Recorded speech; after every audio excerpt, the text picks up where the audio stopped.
Good evening and welcome to Skeptics in the Pub online. Thank you for joining us. I hope you're all as excited about tonight's event as I am. It's one I've been absolutely looking forward to.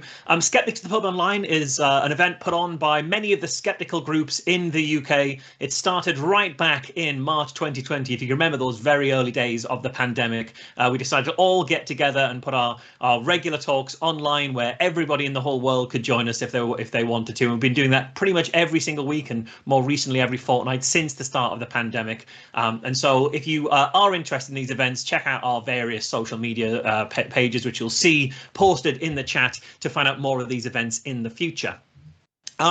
Throughout the talk, feel free to chat in the Twitch box there. You can see the chat. I'm sure it's going on right now. I'm sure you're having a lovely old chat. If at any point you're seeing some stuff that isn't particularly lovely, don't worry. We've got plenty of mods there who'll be keeping an eye on things. And if you do want to report anything in particular, you'll see a couple of the mods that have a little sword next to the name, I believe. You can report it to the mods and they'll take care of things. So we can all have a really lovely time in the chat and have a nice conversation there.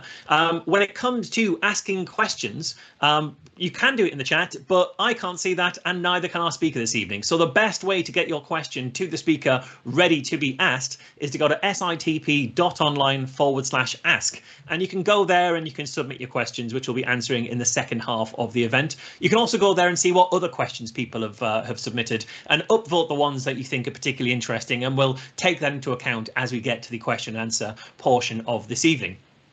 The event is put on and it's for free. We're not asking for a ticket price, but we are asking that if you do think it's worthwhile, you do think it's worth supporting, we'll be popping a donation link into the chat from time to time. Feel free to throw a couple of quid, the price of a pint. I mean, I've not been to a pub forever because of the lockdown. I imagine the inflation means pints are probably £10-15 now. So price of a pint would all do us all a massive favour. But you can see that in the chat. The mods will be posting links to that and to various other things of interest throughout the course of this evening.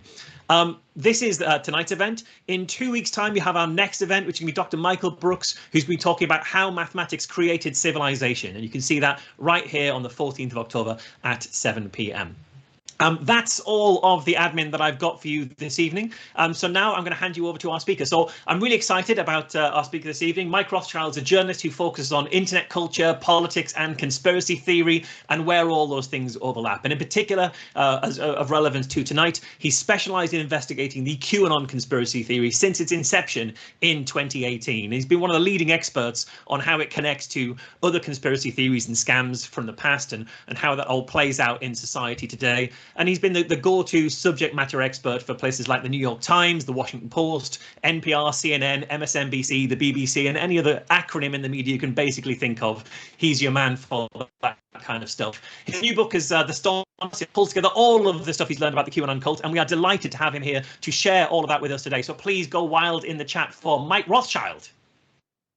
Wild, wild. I can't see any of it. So I'm just going to take your word for it that you're going wild, and I appreciate your wildness. So thank you for having me. I love doing events like this. I love talking to critical thinking groups, skeptical groups, because chances are you have probably been fighting the same battles that I've been fighting for a long time, trying to get people to pay attention to these things, trying to get people to think about them in a way that transcends all of the biases that we already have. So thank you for being skeptical. Thank you for critical thinking. If we had a billion of you, I maybe wouldn't be doing this, but we don't, and I'm here. So I'm going to talk about QAnon and my book. I got interested in QAnon very early on, just a few months after it sort of appeared on the chans. And the question that was going around then, and the question that I still get all the time, almost every interview I do starts off with, what is QAnon? You would think that 3.5, almost 4 years now, actually it'll be 4 years in just a few weeks since the first drop. You'd think that we would have a handle on what this is. But as you will see, QAnon is a little bit like mercury in that it is impossible to pin down and also toxic. Wow, that's good. I'll have to use that more. So I'm going to start by explaining what QAnon is, because I don't want to assume that everybody knows what it is. QAnon is a cult-like conspiracy movement that holds that a secret military intelligence team calling itself Q and having Q clearance is working side by side with President Donald Trump to leak cryptic and classified clues that lead to the revelation of an upcoming purge of the deep state that will be carried out with unsealed indictments, trials in the field under military tribunal rules. Everyone will be found guilty. Everyone will be executed. And we will all live in peace except the people who are dead. Who do I mean by everyone?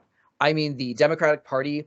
I mean the Hollywood elite, the business elite, the banking elite, the elite of liberal progressive culture. So the Obamas, the Clintons, of course the Clintons, it started with the Clintons, George Soros, any number of Democratic politicians, financiers, people in banking, celebrities, rappers, athletes, anybody who has fallen afoul of the MAGA movement, anybody who does not seem sufficiently patriotic will have their name written on an indictment that has been sealed up and will be unsealed at some point by President Trump, who will take to Twitter and tweet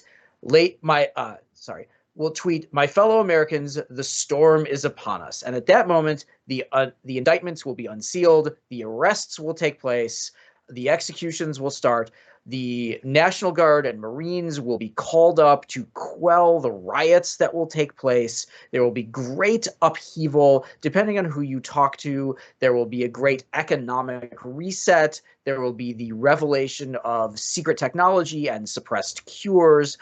Possibly John F. Kennedy Jr. will emerge from his bunker to take his place at the side of Donald Trump. Utopia and lightness will be ushered in for all of those who have survived. So there's a couple of problems with that. The first is that all of the stuff that I have just described is illegal, unconstitutional, anti-American, anti-democratic, and faintly ridiculous. But the bigger problem is that Donald Trump is no longer president. As of January 20th, Joe Biden took the oath of office and is now the president of the United States, theoretically having the resources of the Q team at his disposal, but presumably not arresting himself in a mass purge. So the prophecy of QAnon is now different. What was once the hope of mass arrests, the purging of all of the bad people, that is now changed to Donald Trump miraculously returning to office because the election was stolen. So what you have is a movement that very much spent its first couple of years as one thing, spent the year of 2020 kind of transitioning to the next thing, and has really fully bloomed into that next thing now. You also had, in something that the people behind QAnon, and we'll talk about that in a minute, the people behind QAnon could have never anticipated, which was the pandemic. So in March 2020, as the world started to go on lockdown, ideas like QAnon, ideas that offered an explanation for everything, ideas that gave you a list of who the enemies were and gave you methods to fight back against them, those movements became extremely popular because everybody was locked down, everybody was stuck inside. Nobody knew what the hell was going on. The guidance we were getting from our politicians and from our physicians and from our medical experts was changing day by day. And any time that you have a situation where there is mass upheaval and mass confusion, you have a petri dish for conspiracy theories. So the people who believed QAnon went online and they found more things that dovetailed with what they believed in. But the people who maybe had no idea what QAnon was would never, ever subscribe to a far-right, ultra-conservative, ultra-nationalist, ultra-pro-Trump movement.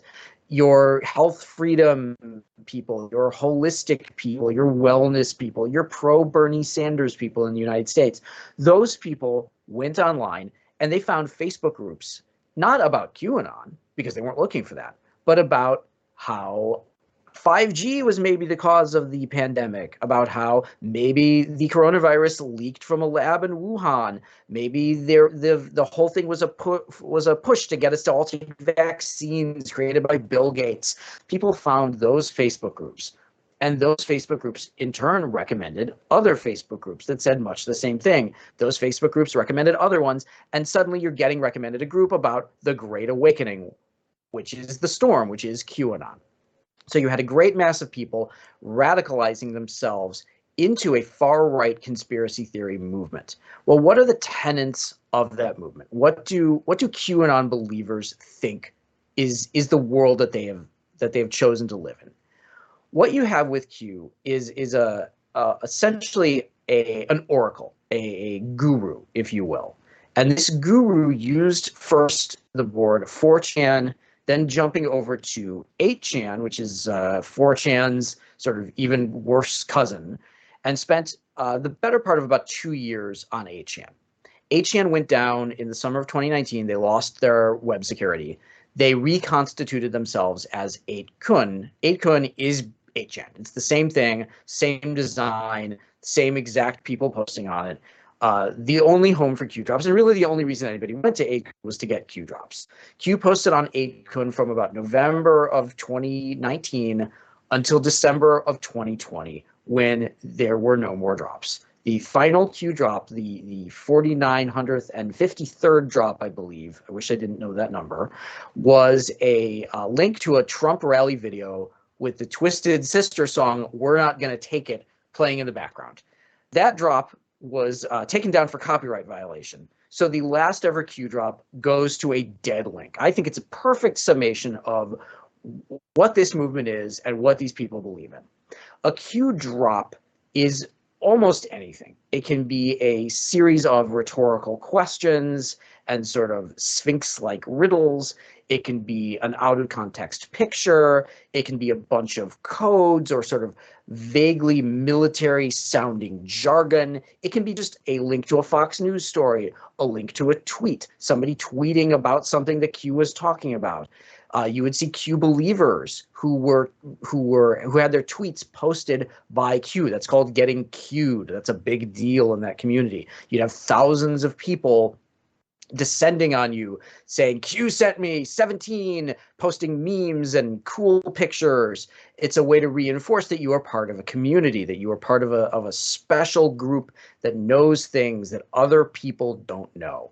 And you start to think to yourself, well, a special in-group that sounds that is full of people who know things that other people don't know, that sounds like a cult.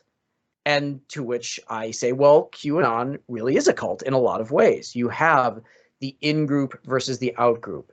In the in-group, everybody is safe and warm and special, and we all take care of each other. And you'll see a lot of Q believers talk about how you're our real family. You know, you don't need your non-MAGA family that doesn't think you're with it, that doesn't believe, doesn't want to be awake. You'll be with us.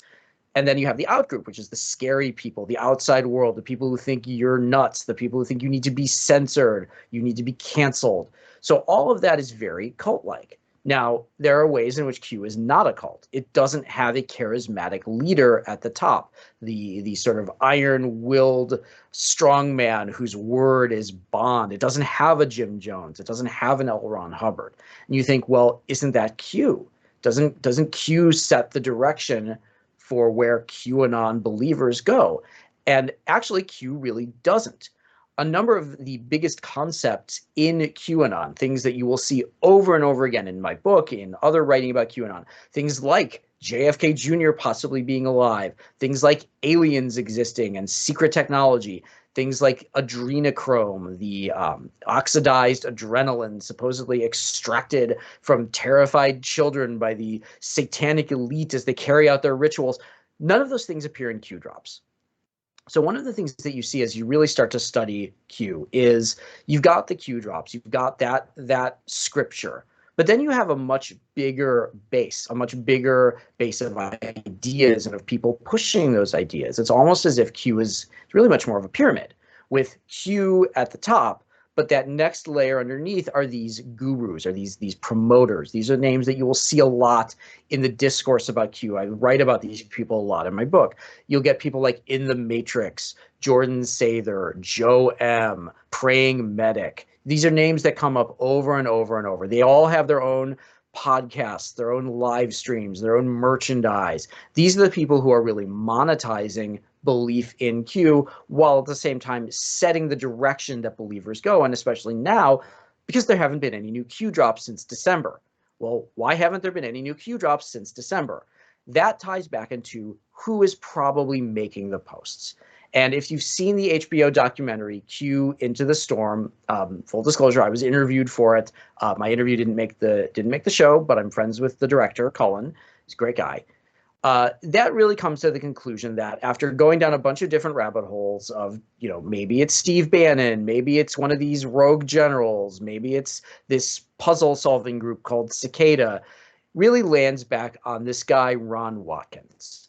Ron Watkins was nobody's quite sure, the administrator of 8kun. He's the sort of very, very trolly guy who's featured a lot in Q Into the Storm. After Trump's election, after Trump lost the election, Ron left 8kun behind, and he reinvented himself as an election fraud expert. So he's getting retweeted by Donald Trump. He's getting interviewed for major stories about Dominion voting systems, this voting machine company that supposedly rigged the election. Ron sort of left Q behind and has really reinvented himself as a conspiracy theory thought leader. So Ron's no longer needing Q. Q is no longer posting. It really connects back to Ron being responsible for the bulk of the Q drops on 8chan. Now, do we know that for sure? No, we don't. Do we know who was posting them before? Who started it? We still don't. There are a lot of ideas that are thrown around, but we still don't really know. And that really ties back to the fact that Q is a movement that does not have a charismatic leader. It does not have that person at the top who is controlling everything. It is a user-generated movement. It's very adept for the social media era. But nothing in Q is really new. Q takes its component parts from almost everywhere. You will see everything from hardcore, classic anti-Semitic tropes like the blood libel, like the protocols of the elders of Zion, all of these long-running debunked myths about George Soros, about the Rothschild banking family. No relation to me. I drive a 2004 Toyota Corolla. I do not have Rothschild billions. So you see the marrying of the classic anti-Semitic tropes to newer things, newer scams, newer frauds, things I write about in the book, like Nasara, this pie in the sky economic utopianism that is pushed out in very cryptic messages by a guru who has special secret knowledge. Does that sound familiar? That's QAnon. Now, whether or not the people who were behind QAnon knew what they were taking or didn't know, we don't really know, and it doesn't really matter, because Q belief is malleable to the person who believes it. Everybody who believes in either QAnon expressly or in the mythology of QAnon has their own version of it. There are Q believers who think the JFK Jr. being alive story is completely crazy, was invented by the media to make Q believers look like they're nuts. There are Q believers who think adrenochrome isn't real. There are Q believers who don't talk about the satanic ritual aspect of it. But what you have are a small set of core beliefs that Donald Trump is essentially omniscient. He never loses. When he does lose, it's only an appearance of losing so that he can win bigger later. That the election was stolen, that Donald Trump is is still the president or will be restored to the presidency, that there is an all-powerful deep state that is controlling everything we do. They have their fingers in banking, entertainment, the media, politics, you name it. This cabal, this deep state controls all of it. But of course, even that's not new. There are ideas of a string-pulling cabal that go back centuries. You talk about the Illuminati. You talk about the New World Order, all of the stuff that you will find in a book like Behold a Pale Horse, the Bill Cooper conspiracy theory classic. Books before that blamed all of society's ills on the Freemasons, on the Catholics, of course, the Jews. There's always been a string-pulling octopus that is controlling all of us, that has free reign over our lives. Past conspiracy theories only let you know that it was happening. that here's this powerful group, here are their secret rituals, here's how you, yeah, here's what they're doing, here's how you can identify them, but you can't do anything about it. They're so big that all you can do is just pray. QAnon is different in that it lets you fight back. It lets you make those memes, make those videos, decode the Q drops, add your own flavor to the Q mythology. The idea of adrenochrome, the idea of JFK Jr. being alive, that came from a Q believer. We don't know who, but somebody in the movement brought that to the movement. It's almost like you're a member of a church and you've got your scripture, but if you want to, you can just bring your own scripture and you can read that too, and it's totally valid. Because the point of Q is doing your research. It is, as they say, a cult that teaches you to think for yourself. Well, if it's a cult that's teaching you how to think, it's just a cult, at least to me. But this is the appeal of Q. This is why people believe it. People believe Q because it offers easy answers to difficult problems. It offers you enemies to fight and ways to fight back. It gives you a reason why things are the way they are. And this is one of the things I really want to get across to people in talking about QAnon. The people who believe this are not brainwashed. They're not zombies. They have not had their personalities replaced. QAnon plays on the conspiracy theories that these people already believed in. In talking to the loved ones of people who've gotten sucked into Q, one of the things I heard the most was they were already believers in this stuff. They already were 9/11 truthers. They already were believers in the Trump Spygate conspiracy theory. They were already believers that Barack Obama wasn't born in the United States. Nobody wakes up one morning after a lifetime of just watching the BBC, reading the New York Times, and voting kind of centrist Democrats. Nobody just wakes up one day after doing all that and says, oh, maybe Hillary Clinton eats babies and Barack Obama is a fake American who's part of a satanic cabal. That's not a thing that just happens overnight. That is a progression. So what I want to do next is I want to read from the book the chapter that I think is really the most interesting. I think they're all interesting, but to me is the most insightful about why people believe this ridiculous, unevidenced thing is actually real. So I'm going to read a little bit from chapter 6 of the book. And if you have your own copy, you can follow along. And I'm going to talk about a friend of mine named Jatarth. And the subtitle here is Good Guys Doing Good. For much of Q's existence, its stereotypical follower was a white American conservative driven to joylessness by their sense of persecution by liberal elites and their obsession with Donald Trump's greatness. In other words, they looked and acted nothing like former QAnon believer Jatarth Jadeja. A progressive Australian of Indian descent, Jadeja has a booming, easy laugh and considers himself pro-choice, pro-drug legalization, pro-Bernie Sanders, and anti-establishment. He's the antithesis of the demographic that got caught up in an American conspiracy theory that is cheerleading a military takeover of the country after progressives are purged. Yet he got caught up in it.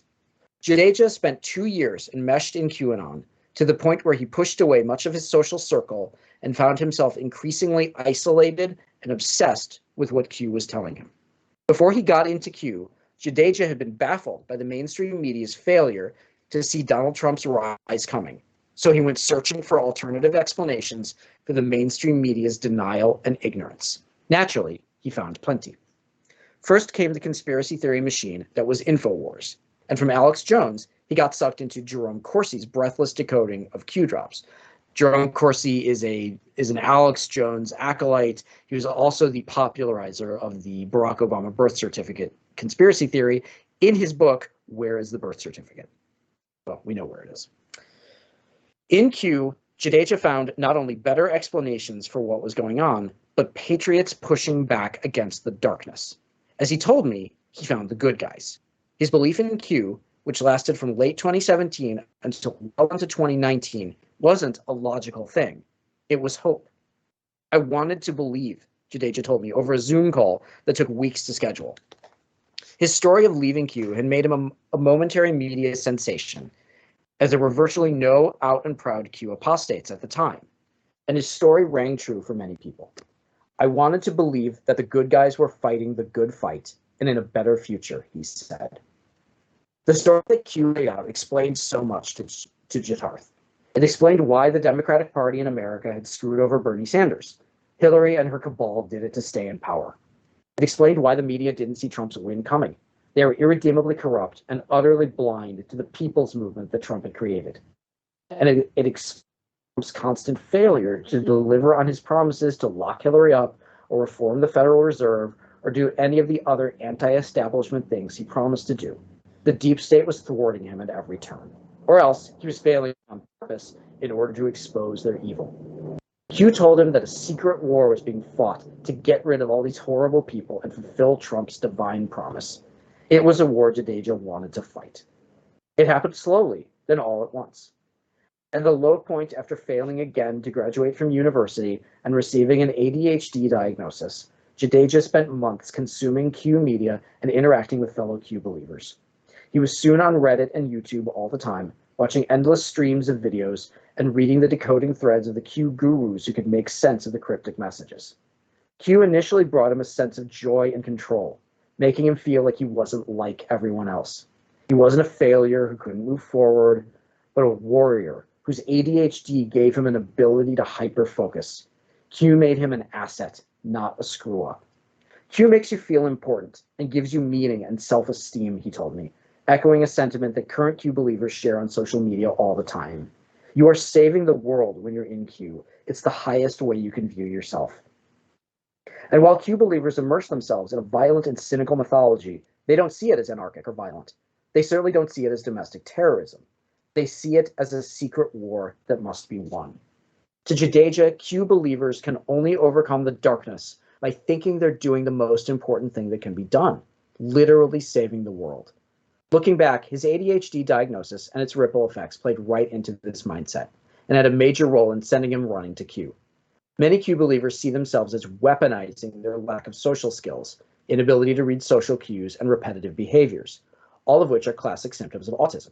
These autists proudly flash their unique abilities by digging deep to solve Q's puzzles, the corn code and dog code, seen in the tweets of powerful politicians who supposedly use anodyne pictures of pets or crops to signal major events in the war between good and evil, or the belief that typos in Trump tweets meant something more than a president who couldn't spell. They even explicitly label their skill set as weaponized autism, a term that took off on 4chan around the same time Q did. Jadeja began to see himself in the same light, with Q's cryptic clues allowing him to use his ADHD, something that the world saw as a crippling handicap, for good. And he responded by pouring all of his time and effort into Q to the point of shutting everything else out. Bit by bit, Jadeja transformed from an optimistic yet skeptical progressive into a cynical conspiracy obsessive, increasingly unable to talk about anything else other than Q. And he had no motivation to stop. Not family, work, hobbies, nothing. Those people he remained connected to were either left in the dark or pulled down with him. While he kept his belief in Q from his extended family and friends, he knew how ridiculous it would sound to them. He did introduce it to his father, with whom he quickly formed a bond over the secret knowledge that they were gathering. That bond became so strong that even after Jadeja left Q behind, his father was still a QAnon believer. Q cuts you off from society and uses that to draw you in and isolate you with like-minded people, he explained to me. People can't leave. There's no incentive to admit they're wrong. If you admit it to friends and society, people don't look at you the same. People in your life drift away, with relationships damaged forever. And you did that, not Q. The hope that fueled his initial belief turned into a type of addiction, an addiction to Q drops, to the discourse, to the special feeling of knowing something other people didn't, and ultimately to that desperate need for something better. But no addiction can be this all-encompassing and not be harmful. Jitarth's addiction would drive him to the edge of losing his family and his sanity in a swamp of conspiracy theories and cynicism. It took him 2 years and several undeniable disconfirmations that he couldn't explain away, but he eventually got out. While his process of leaving Q and conspiracy theories behind isn't over, he's much further along than other people will meet in this story, and the believers he left behind have no interest in joining him on the outside. So that's my blathering, my talking. I would love to open this up for questions. I'm sure people have a million of them. There are 1,000 different tangents to talk about with QAnon, politics, conspiracy belief in general, popular culture, the consequences, obviously the Capitol insurrection. So any question you have about Q, about conspiracies in general, I am 100% up for taking those. Excellent. Well, Mike, thank you so much for that. That was absolutely fascinating. It was everything I hoped it would be. And I must admit, I was really excited to be hosting this one. We rotate around the hosts, and I was really excited to be hosting this one because I spend a lot of time looking at the Flat Earth movement and seeing how that encompasses all sorts of different conspiracy theories. And the things that you were saying seem to echo quite closely some of the things that I've found in there. So perhaps if I could just start some of the questions before we go into the break. Absolutely. What do you think it is about these big picture conspiracies like the QAnon theory, like Flat Earth, that draw in lots of different conspiracy theories to it? They're not discrete. It's not like just 9/11's an inside job. It encompasses the entire global view of everything. So what is it about those theories that that just snowball and absorb other conspiracy theories, do you think? Yeah, I think that what these big all-encompassing conspiracy theories do is they really feed into the human desire to feel special and important. And everybody has that. I talk about these things and people say, well, I would never fall for that. I'm too smart to fall for that. Well, the moment you start to think you're too smart or too educated or too savvy to get sucked into a conspiracy theory movement, you might be more vulnerable to fall into a conspiracy theory movement, because we all have the itches that need to be scratched, the need to feel special and part of a community, and like we know what's going on, and to feel like there is meaning in things, and we are not just hostages to the randomness of the universe. That really is what conspiracy theories feed. They give us the hope that there is a grand design, and maybe, yeah, we're going to get crushed by it. We probably will, but at least we'll know what's going on. We'll sort of go into the FEMA camp or the gulag, knowing why we're here, and that's very appealing to people, especially people who already have that question everything mindset. It's funny that really does resonate with some of the things that I've seen. That idea of random chance makes such an unsatisfactory villain that it's much better to think there's someone evil in charge, because at least then you can do something about that. You can't do anything about probability and chaos theory and the various factors that rule our lives. Or the lone gunman. Yeah, absolutely. That's the appeal of Kennedy conspiracy theories. It's not that people believe, have the particulars mapped out of who did it. It's, you look at how this happened, you go, really? Lee Harvey Oswald? This guy? Like, no, it's got to be more than that. And we don't want to hear that it isn't. And we want there to be something bigger and grander. It's that quest for significance, I think, yeah. And you say also about community, and I'm interested, the story you told there about someone who their obsession that grew with QAnon sort of divorced them away from their own community. In your experience, how many people who become believers do so and it divorces them from the community, compared to how many do so because they are already isolated from a community and therefore seeking something to believe in, something to be part of, and some brethren out there because they're already going through something that isolates them? That's a great question. And I don't know that there are any concrete numbers about it. I mean, QAnon in general is just very, very difficult to poll. But I think it's definitely both. I think a lot of the people who get drawn to these movements are lonely people. There is a loneliness epidemic in the Western world. Long before the pandemic.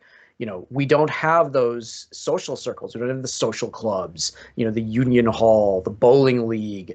We're all so busy. We're all so connected to the outside world that we don't necessarily connect to the inner world, the people around us. We don't know who our neighbors are. We don't get that sense of like, hey, my neighbor's struggling, let me bring him a meal. Have that, and you find that in these conspiracy communities, where everybody's kind of going through the same thing. Everybody's asking themselves the same questions. They all have the same sort of struggles. And ultimately you coalesce around, we're all going to blame the same people for it. And you don't have that person like, hey, I'm in this bowling league or this, beer club or whatever.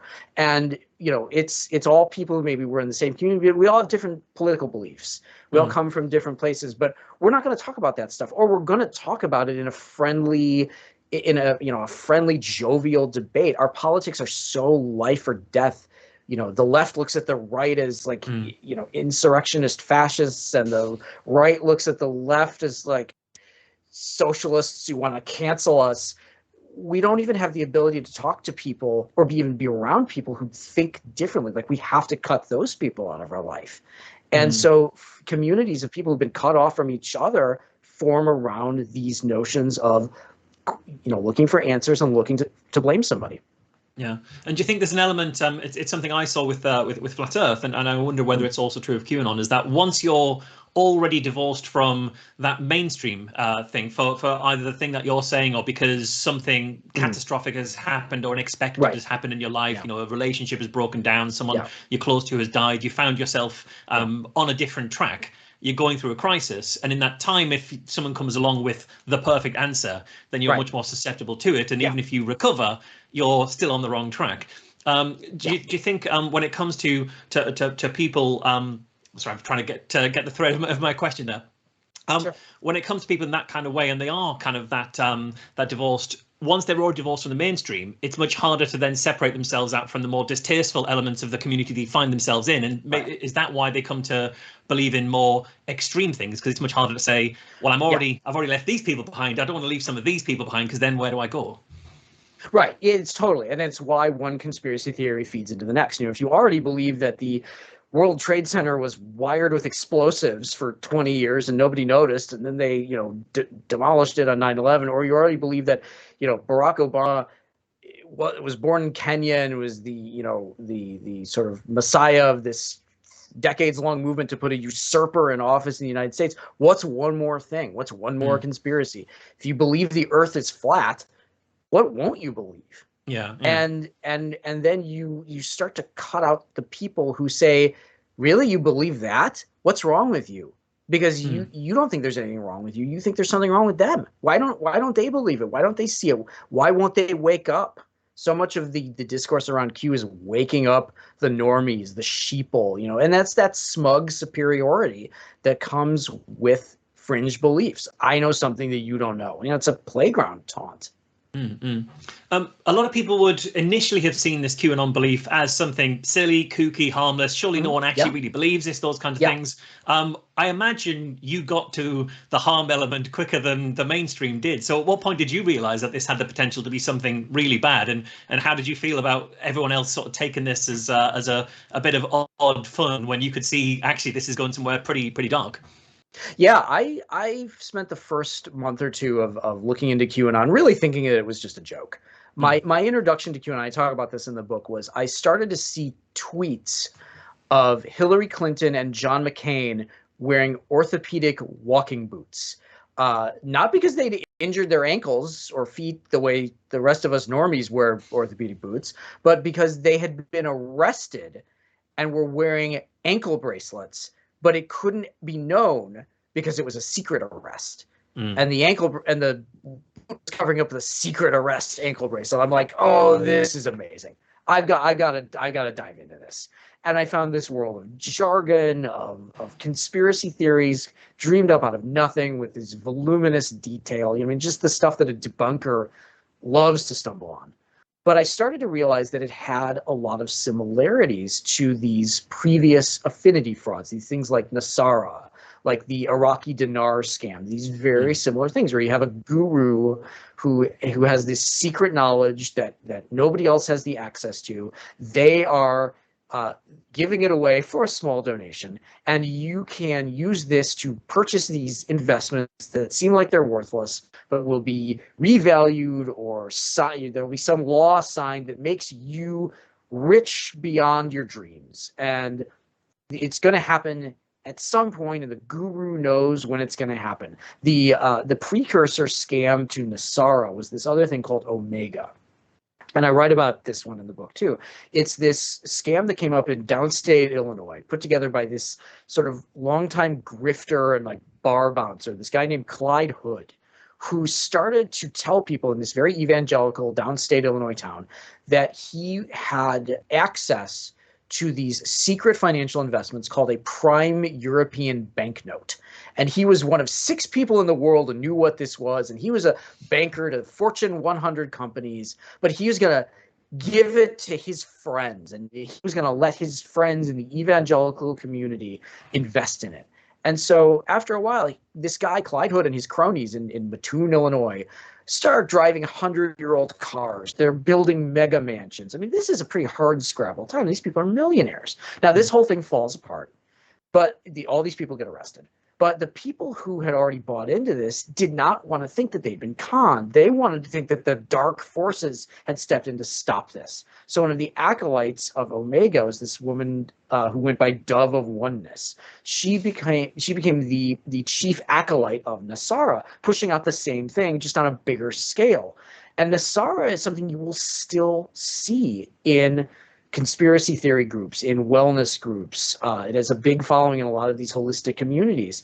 And it's not even about the money anymore. No, people don't think they're going to be sudden billionaires. It's just an addiction to believing that you have secret knowledge and that something great is going to happen. And it's really an addiction to hope. And that's the same thing that QAnon feeds. It's not about bloodlust. I mean, it is. But it's really about hope. It's about utopia. It's not accelerationism. It's not wanting to watch the world burn. It's wanting to watch the world become better. And that suddenly becomes something that's almost impossible to get somebody out of.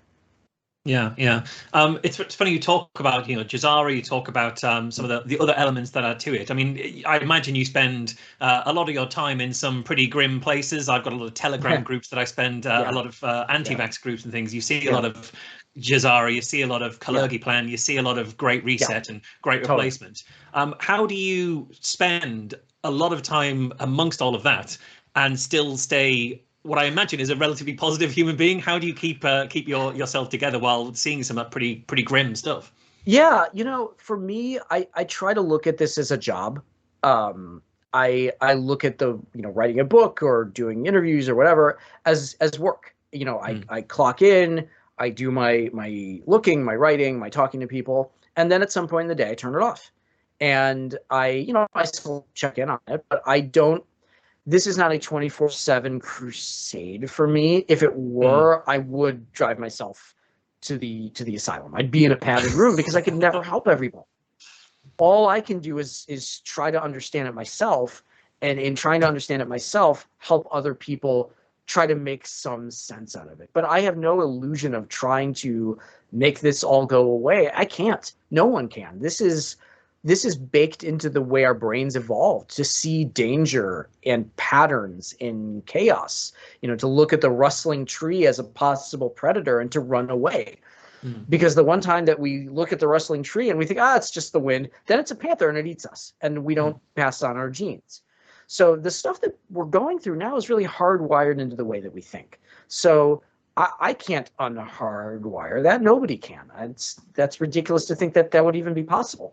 But all I can do is equip people who are on the fence about this stuff with the tools they need to make sense out of it, and the loved ones and the family members, and increasingly the media. The way the media writes about this stuff, I think, really drives the way we think about it. If we think of it as just salacious nonsense that only an idiot would believe, then I think we're doing ourselves and the world at large a disservice. But if we look at it as, look, these are just people. These are people who think something that's not true, but they're looking for something, and they found it in just a place that happens to be the wrong place. So I try to keep myself sane by keeping my goals very small and manageable, and looking at this as a job to be done. And then when I'm not doing the job, I do something else. Gotcha. Well, you say you're not going to make this go away anytime soon. We're not going to make you go away anytime soon, but we are going to have a short break. So everybody who's watching, feel free to go to sitp.online/ask, where you can submit your questions. I know we've got loads of great questions there already. Go there, check them out, upvote the ones that you're interested in. Also, go to our donate link and throw a couple of pounds in the pot if you found this interesting, hopefully as interesting as I found this. I'm sure you all did. We're going to be 15 minutes. So we'll come back at 8 p.m. UK time, which I think is midday your time, Mike. Yes. And we'll put all the questions to you from the audience. But we'll be back with everyone in 15 minutes. All right, great.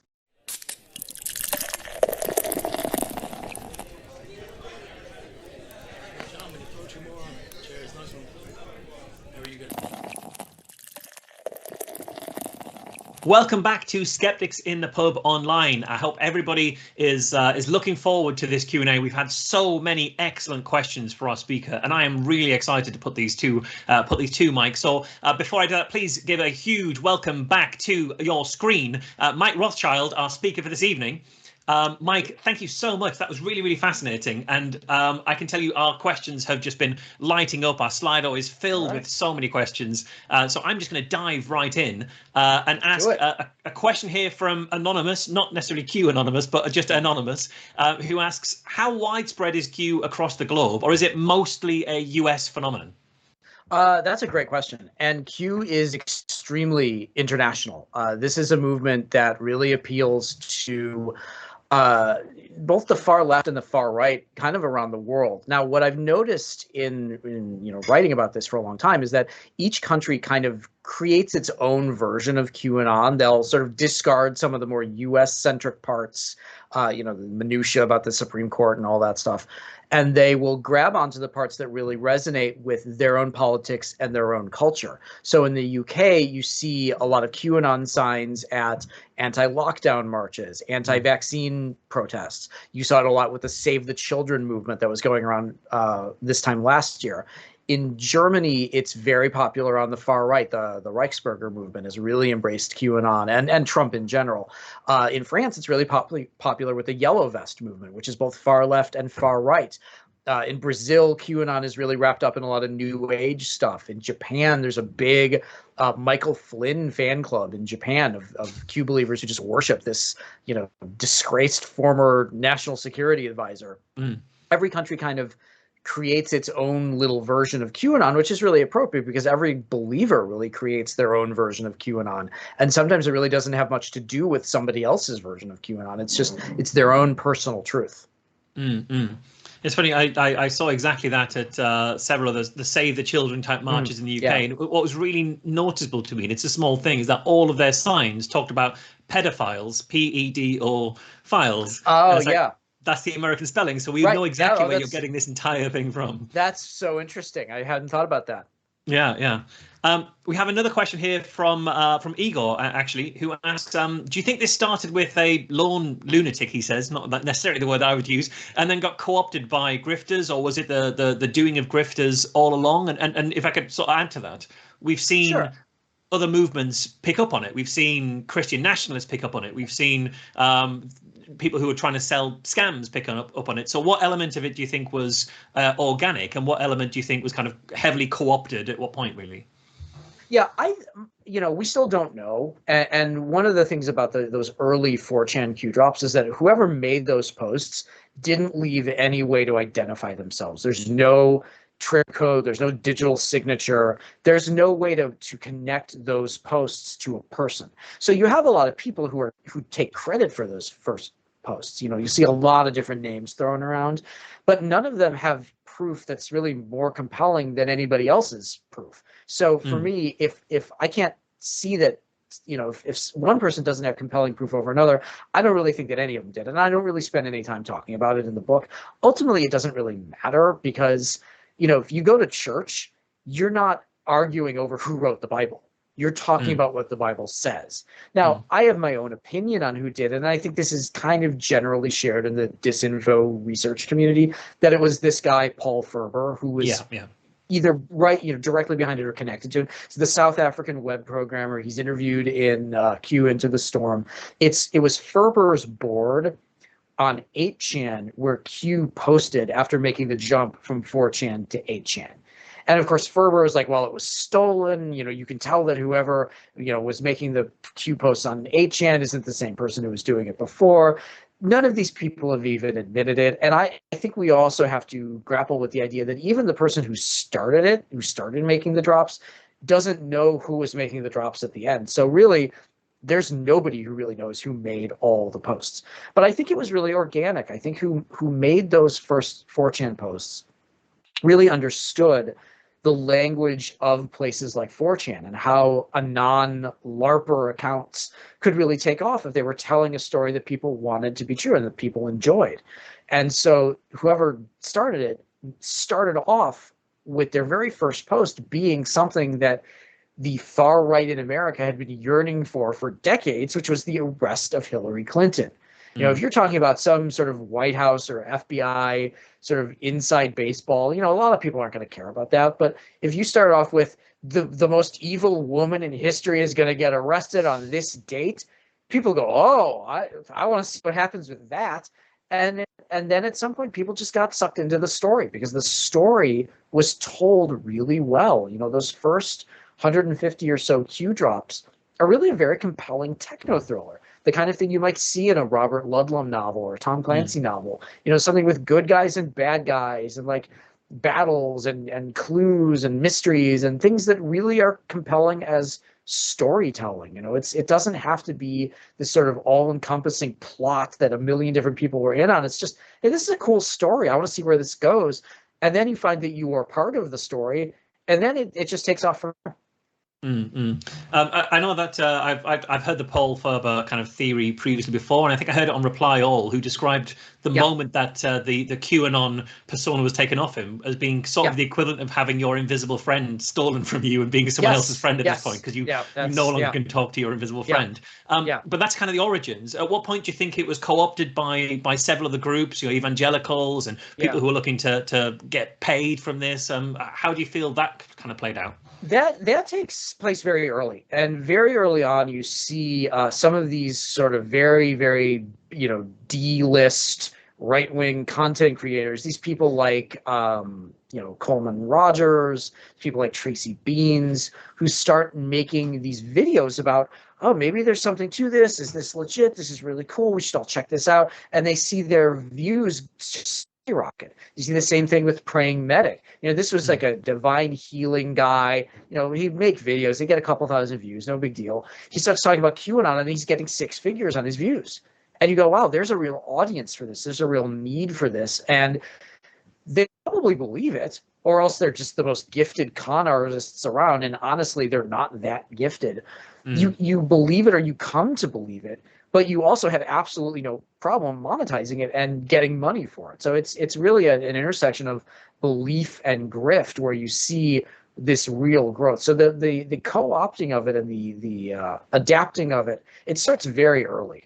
And if I just pick up on that before I go to the next question from our audience, that co-opting from other parties where it's not coming directly from the Q drops, it's coming from the commentators who are sharing it, who are analyzing it, who are sharing their theories, who are bringing it to other platforms.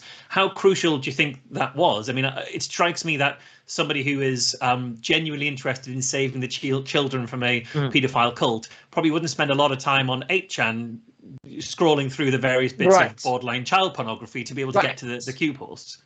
Yeah, and the Reply All that you were talking about, which I'm on, Fred Brennan is on that. It's absolutely worth listening to.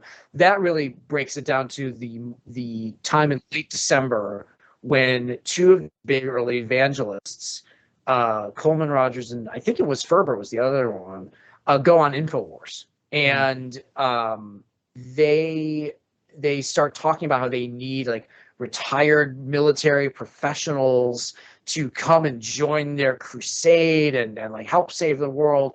And so you get that jump from the sort of swamps of 8chan to Twitter and Reddit and Facebook and really the sort of normie world. We have a question here from another anonymous questioner who asks, why is Donald Trump so central to this? Why not any other prominent far-right Republican?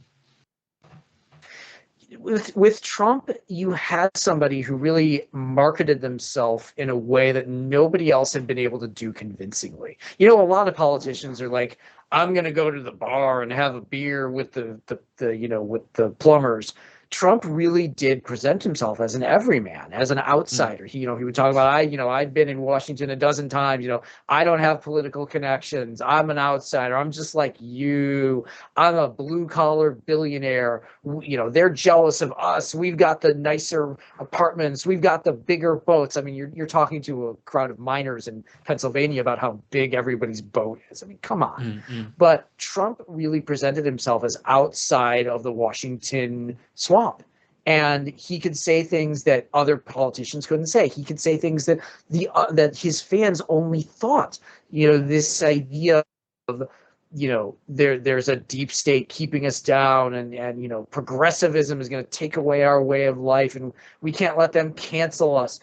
They were able to coalesce around Trump because Trump was a phenomenon that nobody had ever seen before. And he really himself as sort of the destroyer of that old world, as someone who gave up his life of luxury to go through hell. I mean, come on. We saw how much money the Trump organization and the Trump family were bringing in during the Trump years. Nobody was giving up anything. But he marketed himself that way, and he presented himself as almost this messianic figure who would make his supporters' dreams come true. And that is just hugely compelling. That's why cult leaders catch on, because they present themselves as the figure who's going to make everything possible for you. Do you think in that regard, because QAnon is a cult without a personality in the sense of there's no personal leader of the cult, do you think at that point it needed someone like Trump to be essentially the proxy head of the cult? Although he wasn't directly involved in it, they needed to anchor to something. And if they didn't have a Jim Jones, they didn't have an L. Ron Hubbard, they found an external figure they could just tag all that onto and use that as the scaffolding. Yeah, Q really never would have coalesced around another Republican president. I mean, you would never have gotten this cult of personality around George W. Bush. They were seen as just the same swamp dwellers, the same skull and bones, the same trilateral commission. They're all part of the Council on Foreign Relations. They all go to Bohemian Grove, all the places Alex Jones is breaking into. Trump was completely outside that world. Trump was the destroyer of that world. Trump was hated by that world. So Q coalesced around him in a way that it would never coalesce around anybody else. And I think whoever was making the Q posts really understood that. This was not a movement that needed people to come to supporting Trump. This is a movement of people who already worshiped this guy. And if you think he's the destroyer of the deep state, you want to be in on whatever he's going to do next. So we've got a question here from Paul, or Picticule he goes by. He asks, do you think there's any so-called fact or element of the conspiracy that would be too outlandish and illogical for QAnon subscribers to accept and bring into their worldview? Is there anything they would balk at, do you think? Yeah, I mean, the only thing that they'd really balk at is the idea that Donald Trump is fallible and human. I mean, these are the people who, when Trump lost the election, it wasn't there was no inward reflection. There was no like, well, maybe he just didn't do a good job. Maybe maybe Joe Biden was just more appealing. Maybe he botched handling the pandemic. It was the election was stolen. Trump could never lose a fair election. The only way Biden could win is if it was all fraudulent. And they've continued to twist themselves into rhetorical pretzels, trying to come up with ever more bizarre ways for Trump to take office again. I mean, you've got Q believers who think that this is all like some 16-year plan to get Trump back into office, and like all of the defeats, it's all leading up to something. Like he has to go to the Supreme Court. He has to lose all those cases so he can go to the Supreme Court. Well, the Supreme Court won't touch it. Well, the Supreme Court has to turn it down because of this executive order. Like there's always something else that absolves you of turning inward. It's it's Robert Lifton's idea of the thought terminating cliche. It's the comforting phrase that absolves you of examining your own role in this. So I mean, you got individual Q believers who don't believe some parts of it. Some, like I was talking about earlier, some people think that JFK Jr. stuff is like, that's all planted by the media to make Q people look crazy. But they believe other stuff. They believe that there's, bases on the moon that we sent the Nazis to so they could build our death rays. I mean, there's nothing too outlandish for people who are so ensconced in the conspiracy theory world that this is their life. At this point, you're just talking about degrees of outlandishness. I guess the only outlandish thing is essentially reality, the idea of what Trump actually is, and those are things that are anathema to them. We've got another question here from Anonymous, who's asking, at what percentage of the QAnon community are Russian or Chinese or Republican bots, essentially stoking things up, retweeting things, sharing things in order to create smoke and create fire? Sure, that's a great question, and it's something that gets debated a lot in disinformation circles. You know, how authentic is this? How organic is it? How much of it is being fueled as outside active measures? You know, I have people who tweet at me who swear up and down QAnon is just a Russian active measure. It's just Putin pulling the strings. I think it's very low. I think that number is extremely minor, and I think we have some data about this. There was this Reuters story that broke, I think, around the election, that showed a few small Russian internet research agency backed Twitter accounts who were retweeting QAnon stuff right at the very beginning. But it was really only about 10 to 15% of those early QAnon tweets. And these were coming from very low engagement accounts. You know, they would get very little traffic, maybe 1 or 2 likes. People weren't really seeing this stuff. And you had millions of Q-related tweets in just those first few months. 10 to 15% being fairly low engagement is fairly insignificant. The big drivers of Q discourse are the promoters, are the gurus, are the praying medics, the Joe M's, the Jordan Sathers, people like that, the video makers, the meme makers. And these are organic people. We know who these people are. These aren't Russian agents. These people aren't getting, their Kremlin payments. They're true believers who have also found a way to monetize this stuff. So I would say that the Russian, Chinese, Iranian, whatever influence on QAnon that we know of is very, very minor, and it's really not the place that I would be focusing my efforts on. Well, it seems we're talking about who to blame essentially for the rise of the QAnon movement. There's a question I wanted to add in. We saw a lot of the people weren't picking QAnon stuff up directly from Acorn. A lot of people weren't going there. They were going to these other places, YouTube, they went to Facebook groups, things like that.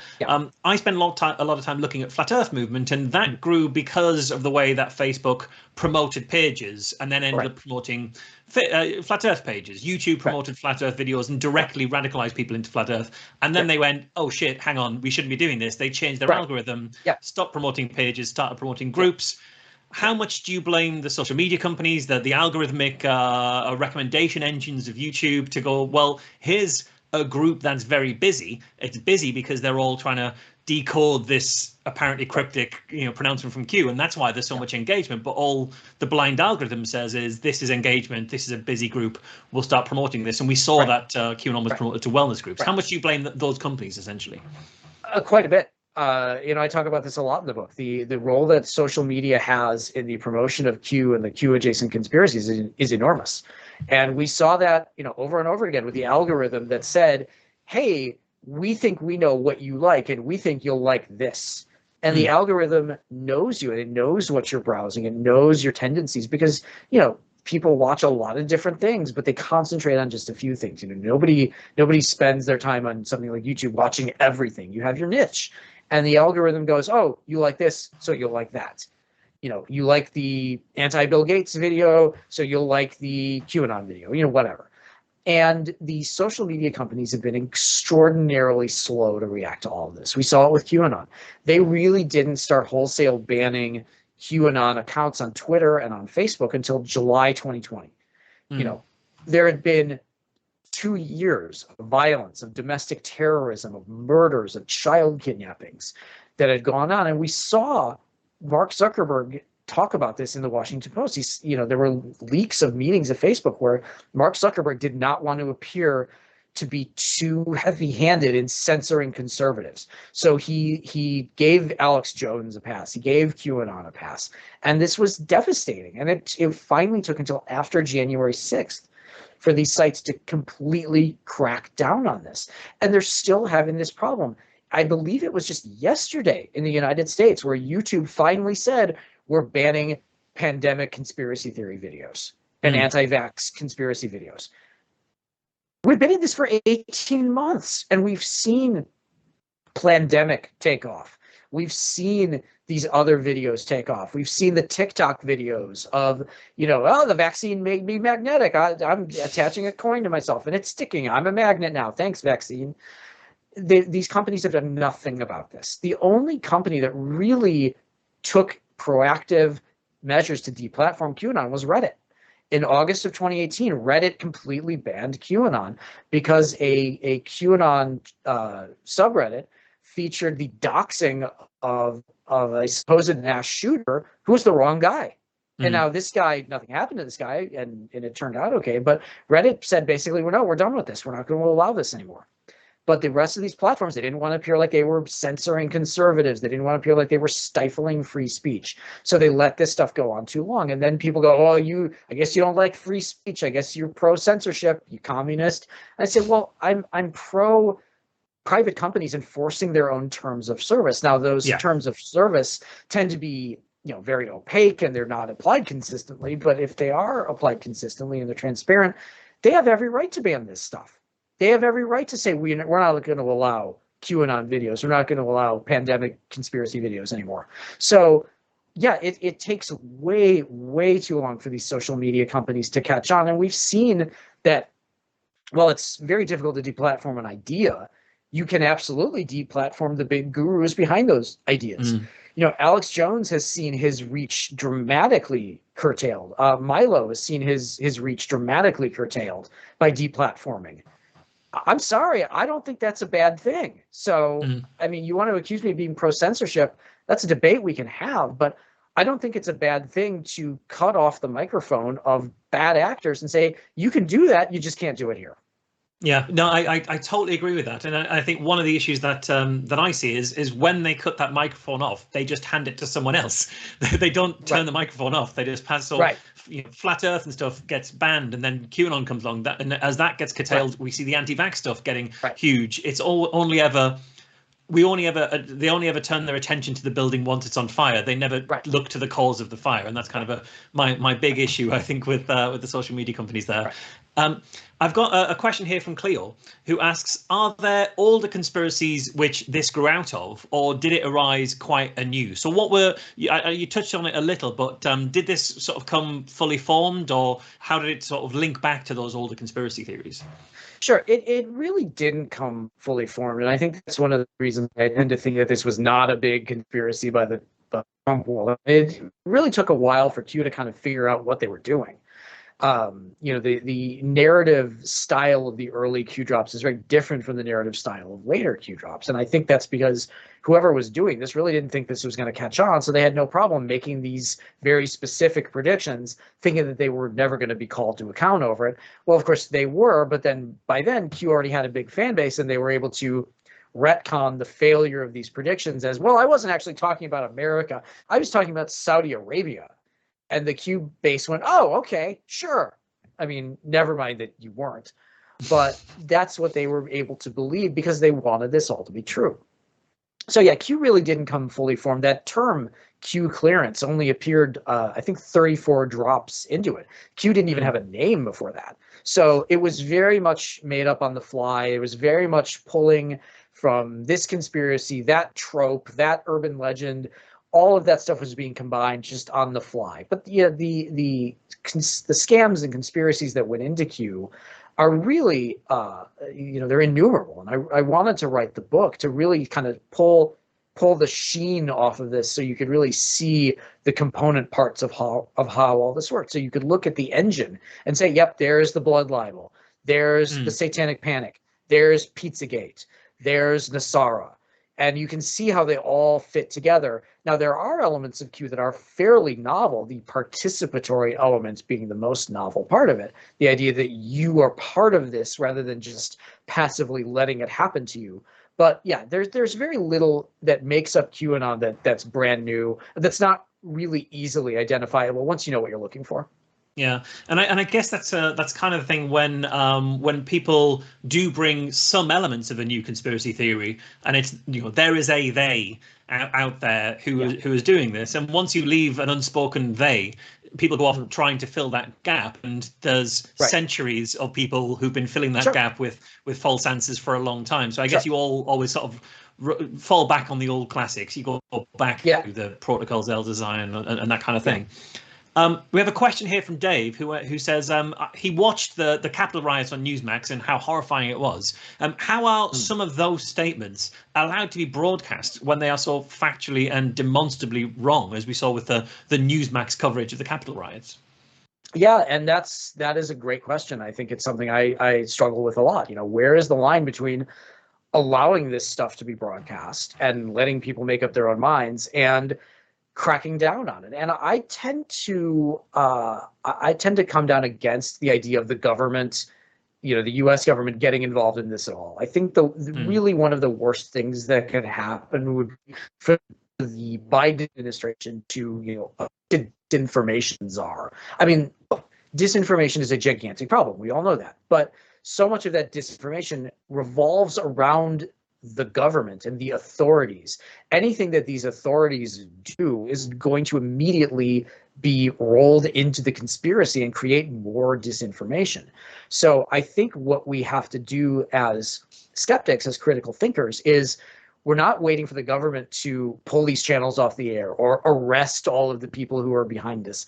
I don't think we can arrest our way or censor our way out of this. I think the solution has to come from us. I think we have to find the people in our communities who are doing this and expose them and shame them and make them feel consequences. You know, boycott the advertisers of Newsmax, of Fox News. That's really worked. You know, we've seen these organized boycotts against the advertisers on Tucker Carlson, and it really does hurt their bottom line. You know, that's a way to get through to them. That doesn't involve the government doing anything. It involves us. It involves us exposing these people and the bankruptcy of their ideas. You know, we've seen in the QAnon world, a lot of the big gurus that were still anonymous have been revealed. You know, you had Neon Revolt, the big QAnon promoter, get revealed as a failed screenwriter whose dad is like a vice president at Monmouth University in New Jersey. I mean, this is not some loser. This is a guy who's got a moneyed family and he was a, you know, wannabe artist. You know, we saw the guy who was running QMap, the largest QAnon drop aggregator, was an executive at Citibank. Just recently, the guy behind Ghost Ezra, the big QAnon Telegram account, just hideously anti-Semitic. That guy got exposed as this guy in Florida. Well, look at the consequences. Neon Revolt is basically deplatformed. He's gone. QMap.pub got pulled down, and the guy behind it got fired. The guy behind Ghost Ezra has basically stopped posting anything other than like memes and videos without commentary. His wife got fired from her real estate sales job. These are the real consequences that we should be putting our efforts toward. You know, the idea of the government stepping in, we shouldn't wait for that. We should do it ourselves, and we should get involved in our local politics, in our local school boards, in these elections that Q believers are showing up to run in. That's where we should be directing our efforts, not kind of waiting for the bad people to get pulled down by the authorities. We need to be the authorities in these cases. Yeah, it's sort of ironic, I guess, in a way that what QAnon followers were waiting for is for the bad guys to be pulled down by the authorities. The storm was coming and everything would be solved, and we can't wait for that ourselves, I guess. Yeah, it's a total inversion of classic conservatism of like, you know, government isn't the solution to the problem, government is the problem. Well, you know, QAnon is a movement that shows that the government, you know, would have sort of unlimited power to try and execute anybody it wants to. Like, I don't know how you can call yourself conservative and believe in that, but that is the inversion that we've seen in the right wing since Trump, where, you know, Trump is the guy who can fix everything and save us from the evil. It's a total reversal of conservatism since post-World War II. So we have a question here from Parrot Lady. You talked about the chap you interviewed, who talked about how his life went. There was a question that came in during that section where she asks, why would autistic people be drawn into conspiracy theories? In her opinion, that seems to make no sense. Could you elaborate on that a little at all? Yeah, and it's definitely one of those things where it seems like it wouldn't make sense, but it does, because it's that same in-group versus the out-group. You know, society tells people that who have something like autism or ADHD, that you are just nothing but your malady, you have no value, the things that you think are important are useless. your individuality, the things that autism or ADD or whatever has given to you are not things that you can use for good. They're just problems to be solved, and they make you broken, and you can't be in our society. And something like QAnon is like, no, that's a weapon. You can use that. You can help us in our quest to get rid of the people who are keeping you down, who don't see you as having value. We see you as having value. The thing that is a hindrance in the normie world is an advantage in our world. And it's hitting those basic human needs of belonging and of importance and of feeling like you have a place in society at large. And with Q, it's like, you destroy society at large, we create our own society. And I guess with someone who is autistic, depending on the level of the way their autism presents, they might have felt very outsidered. They might have felt like, I've never been able to fit in because of the way people would react to me. And then suddenly you find a community that not only accepts you, but then says the traits that you exhibit are actually strengths that can be used in our direction. And maybe you're not in the best position at that point to evaluate when people are being straight, when people are being as authentic as possible or accurate as possible. Yeah, totally. We have lots of questions from Igor that have risen to the top, which is no conspiracy, even though Igor is our Russian operative within the Skeptics in the Pub online world. But Igor does ask, do you have any predictions? What do you think will happen to the Q movement next? Will it die? Will it become the new big religion? What do you think will come up next? Yeah, it's really hard to tell. I think every time I feel like Q is dead, something comes along that completely revives it. I think what we're seeing now is a real mainstreaming of this mythology. I think the idea of QAnon itself as this, military intelligence team making drops that get decoded by gurus, I think that's pretty much over for now. I don't think there's ever going to be another Q drop for a lot of reasons. I think that assuming you go under the theory that it was Ron Watkins making the drops, he doesn't need it anymore. He's now a thought leader in right-wing new media. I mean, this is a guy who, announced on Twitter that he was leaving 8kun, and within weeks he's getting retweeted by Donald Trump after doing absolutely nothing but just spamming out Q drop like pronouncements about Dominion voting systems. Colin Hobeck uses this term meme magic. He just sort of meme magicked his way into the corridors of power. He could never do that as Q. It would be impossible. So, and not only that, but you've got some liability issues with Q and January 6th and all this other stuff. So I don't think there's ever going to be another Q drop. But what I think you have is a very large, very mobilized, very vocal group of people who are now in the right-wing mainstream, who are looking at this mythology as a way to explain everything that's happened. And so they're taking what they've learned through Q, through these other conspiracy theories, and bringing it out to the wider world. So you're having people show up at school board meetings in the US screaming about, masks are slavery, Biden's not the real president, critical race theory, they're canceling Dr. Seuss, all these different right-wing culture war tropes are getting united under this banner of a vast amorphous conspiracy, and Q is a huge part of that. So when you see people showing up at a protest or a rally or a local election, they're talking about the deep state and trafficking and vaccine mandates. That's all Q stuff. It's just not going by that term because that term is increasingly toxic. So they've just discarded it. They don't need it anymore. Yeah. There's a question here from Anonymous, which, the question asks, why do you think the majority of QAnons seem to be women? I'd like to sort of reframe that to say, do you think, what are the demographics of QAnons, and how did that demographic break down in different types of QAnon communities? Sure. It's QAnon is not the sort of male-driven world of the militia movement of the 90s. That's long over. The typical QAnon believer is white, not exclusively, both men and women, middle class to upper middle class. It's not sort of trailer park flyover country people. It's people in the big cities, New Jersey, LA, huge QAnon health freedom anti-vax contingent in LA. I mean, it's not a big surprise, but New York, New Jersey, big cities in Florida, Texas. The biggest demographic of Q believers is extant conspiracy theorists, people who already believed something that fed into QAnon. So whether it was big pharma makes us sick just to sell us cures, whether it's Bill Gates is a genocidal maniac who's using vaccines to kill us, whether it's there's a deep state, whether it's there are organized sex trafficking rings with, you know, cargo ships full of children in containers.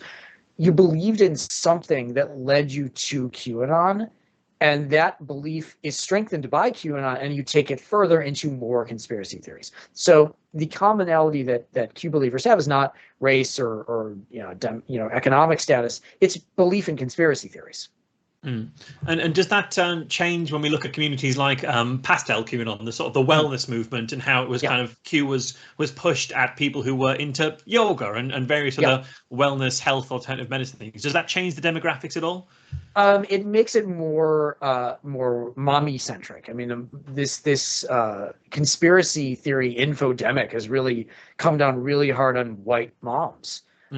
Because these are people who are just looking for somebody to connect with, looking for somebody to tell them that they're raising their kids okay, you know, looking for ways to help assuage their own white guilt, you know, whatever it is. It's the sort of the Instagram yoga moms who got pulled into these hardcore conservative conspiracy theories without any real background in like Trumpism or MAGA. I mean, these were not those people, but they were people who maybe didn't trust big pharma, didn't trust scientific expertise, maybe we're already on the fence about vaccines, maybe weren't sure about, you know, is their Wi-Fi, you know, harming them, is their smart meter tracking them, you know, whatever that is. You know, maybe they think their phone is tracking them, but they're not a Trump person.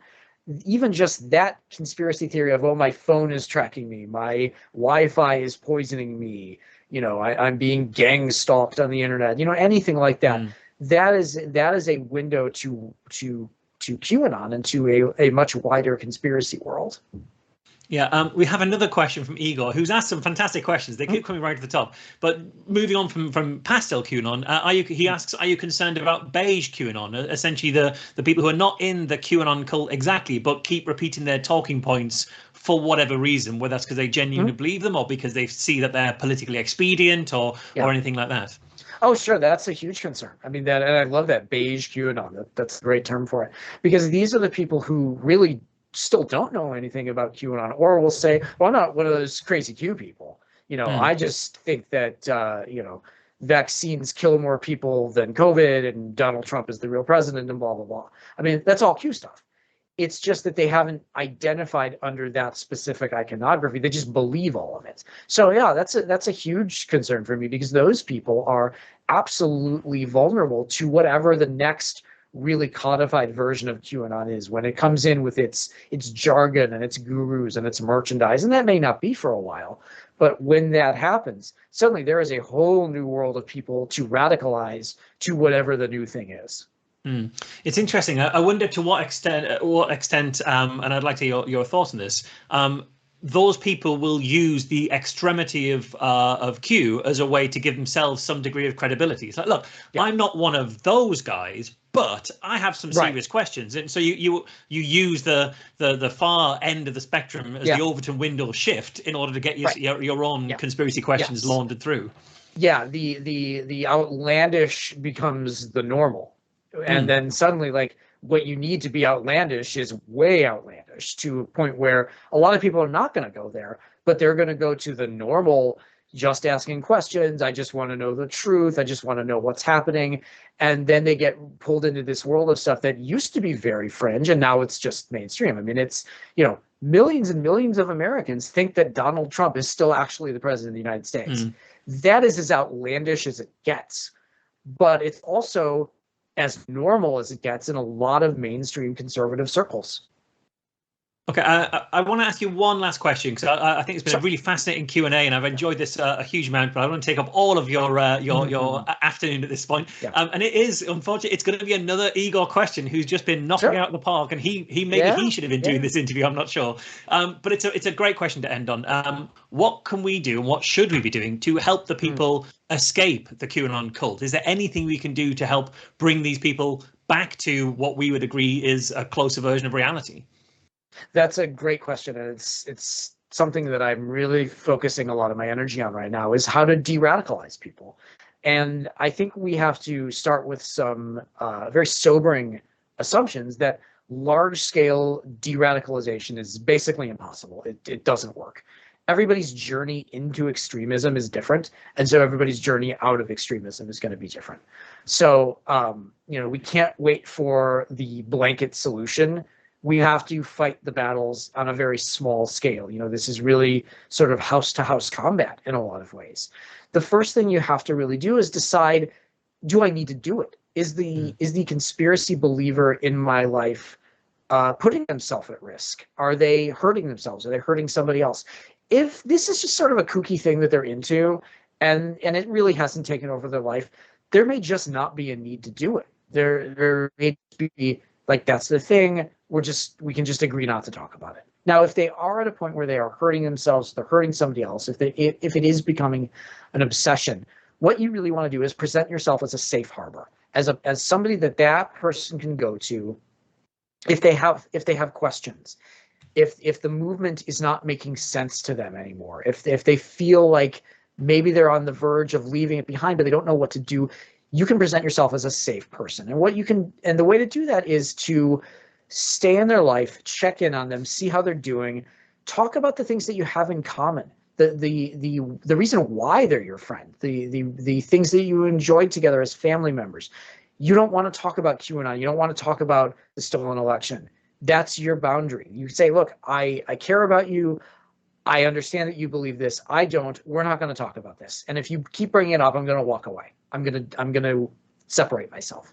But you be a safe person for them to talk to. You be kind of that ray of light in this suffocating bleakness of this movement. And then if they do start to see the things that don't work, then they look at you as a person that they can talk to about that. Now, you have to really be up on the conspiracies. You have to do the research and know what they believe in and understand it. But if you really do want to get that person out, you have to wait for them to want to get out of it. You can't put a bag over their head and throw them in a van and tie them to a chair for a week and bombard them with pictures of rainbows. That just doesn't work. It's way too invasive. It's not even legal. But if they do start to have questions, and they do start to show some signs of wanting to get out, then you can be a helper and try to do some things that will help to get them out. But it's very difficult, and it's very frustrating, and it takes a long time. Yeah. I totally agree. If I could, the analogy I always use is asteroid impact on the Earth.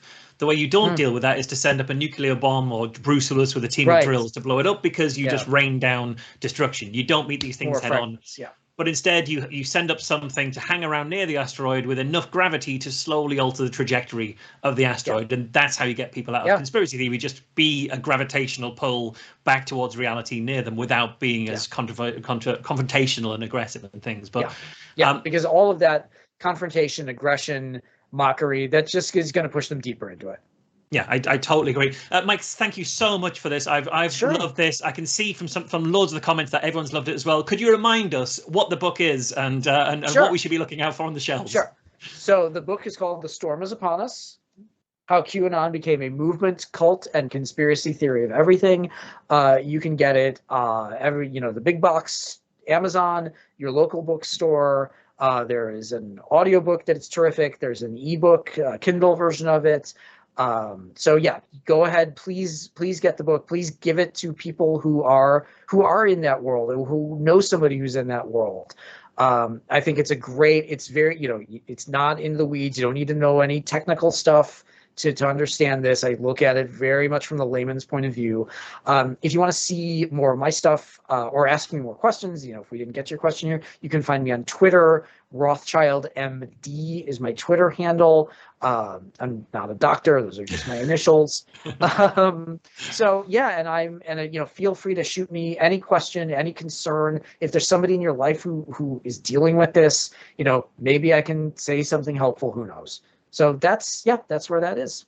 Fantastic. Well, I'm sure our mods have put a link into the chat with a link to the book. Thank you so much. I'm sure everybody enjoyed this. And everybody, if you did indeed enjoy this, you'll see the other thing the mods will put in the chat, which is a link to our donate. Again, you can throw a couple of pounds in there if you haven't already. We really appreciate it. It just helps us keep things moving here. We'll be back in 2 weeks' time on the 14th of October with Michael Brooks, who's talking about how mathematics created civilization.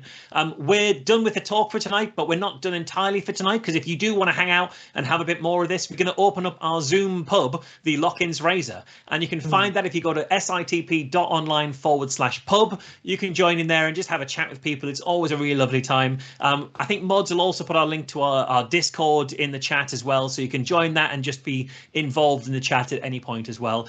Thank you so much for joining us tonight. I've had a lovely time. I'm sure you guys have too. We'll see you in 2 weeks' time. Thank you. Thank you so much.